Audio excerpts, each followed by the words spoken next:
If you've ever hopped into Battlefield already feeling tense or felt like your heart rate spike after one unfair death, this is for you. Because tilt isn't just frustration. It's the thing quietly stealing your focus, your confidence, and your enjoyment of the game. Here's the problem. When tilt kicks in, the game itself hasn't changed. But you have. Your aim feels off, your decisions get rushed, and suddenly every little thing feels heavier than it should. And if you don't know how to deal with that pressure, one bad spawn or one unfair death can ruin an entire session. Instead of logging off feeling okay, you leave drained, annoyed, and questioning why you even played. But when you learn how to stay calm under pressure, everything stabilizes. You recover faster, you think clearer, and even on nights where you don't play well, you don't carry that frustration with you afterward. I'll show you how to stop tilt from taking over mid-match, how to calm your body and your mind when pressure spikes, and how to use simple in-game habits to stay focused, confident, and actually enjoy playing again, even when things go wrong. I remember a session where I didn't even notice I was tilted at first. I was snapping at tiny things, objects not being picked up properly, dying the same way, twice, back to back, and the more I pushed, the worse I played. I started forcing plays, dying more, and by the end of it, I just felt mentally exhausted. What hit me afterward was this.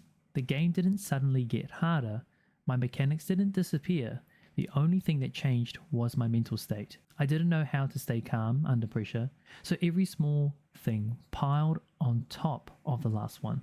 And once the spiral started, it just fed itself. That's when I realized something important.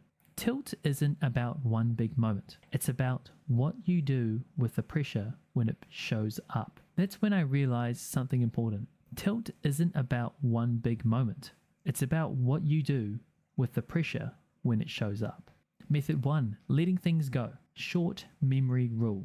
Have you ever noticed how one bad death sticks with you longer than it should?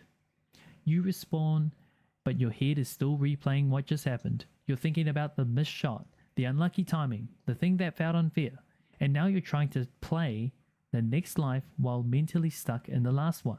That's one of the fastest ways tilt takes over. The problem here isn't the mistake itself. Mistakes are unavoidable in FPS games. The problem is carrying the emotion of the mistake forward. When you hold on to it, your body stays tense, your thinking narrows, and your decisions become reactive instead of intentional. This is why tilted players start forcing plays. They rush objectives, they go for revenge kills, they repeat the same mistake not because they don't know better, but because they emotionally attach to what just happened. So here's the rule. I want you to remember short memory equals better performance. You don't need to be calm all the time. You just need to reset fast. After a frustrating death, say something simple to yourself, not motivational, not complicated, just a clean reset. Okay, I've gained information. Back to neutral. Reset. And yeah, it sounds almost too simple, but this isn't denial. This is control. Elite competitors use the same idea all the time. What just happened is already done. The only thing that matters is what decision you make next. Letting things go also means dropping blame on the game, your teammates, or yourself. Blame keeps you emotionally tied to the mistake. Detachment brings you back into the present. The faster you let it go, the faster your performance stabilizes. Method 2. Breathing to reset under pressure. Here's something most players don't realize. Tilt doesn't start in your thoughts, it starts in your body. The moment pressure hits, your breathing gets shallow, your heart rate jumps, and adrenaline floods your system. And once you're in that state, clear thinking goes out the window. You're not choosing good decisions, you're reacting. That's why breathing is one of the fastest ways to stop tilt in the moment. Not because it's relaxing, but because it physically pulls your nervous system out of stress mode. You don't need a fancy technique. You just need something simple and repeatable. Here's what to do. Inhale through your nose for 4 seconds, exhale through your mouth for 5 to 6 seconds, and repeat that 3 to 5 times. That's it. You can do this during a respawn timer, behind cover, or right after a frustrating death. No one even needs to know you're doing it, but your body does. The longer exhale is the key. It tells your nervous system that the threat is over, heart rate comes down, muscles loosen, and once your body calms, your mind can actually think again. You don't need to feel perfectly calm.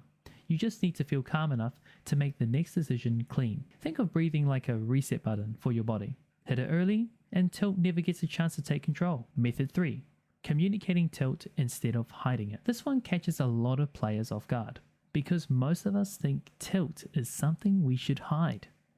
So when frustration starts creeping in, we either go quiet or we just start venting. And both of those usually makes things worse. Overwatch, Call of Duty, Battlefield, these are team games, and tilt spreads fast. When communication breaks down, pressure goes up. You stop trusting the squad. People start forcing plays, and suddenly everyone's playing their own game. Here's the shift I want you to make. Use communication to stabilize yourself, not to unload emotion. If you're playing with your friends or a regular squad, say it early and say it clean. Something simple like, hey, I'm getting a bit tilted, let's slow this down. Or I need a quick reset here. That does two things at once. It takes the pressure out of your head, and it gives your teammates context instead of confusion. You can also ask something very specific that may help you. Can you call out my good plays I'm making? Let me know if my positioning is solid. That's not weakness. That's building confidence on purpose. Hearing your teammates say things like nice hold, good timing, and you're doing a great job reinforces self-belief, and confidence is one of the biggest stabilizers under pressure. At the same time, there's a rule worth remembering. If it doesn't help the next play, do not say it. Instead of venting frustration, turn it into information. Instead of this tank is ridiculous, becomes tank watching main road. Instead of we're throwing, becomes let's regroup on the next objective. And if comms are toxic, and if they're dragging you down or spiking your stress, muting isn't weakness. It's strategy. You play better when you focus isn't under attack. Being calm, clear, and supportive in comms doesn't just help you stay grounded, it can pull the entire squad back into a better mental state. If you're starting to realize that tilt keeps showing up for you in the same situations, that's not random. There's usually a reason your brain reacts the way it does under pressure. So if you want to understand why you tilt, not just how to stop it, there's another video that breaks it down.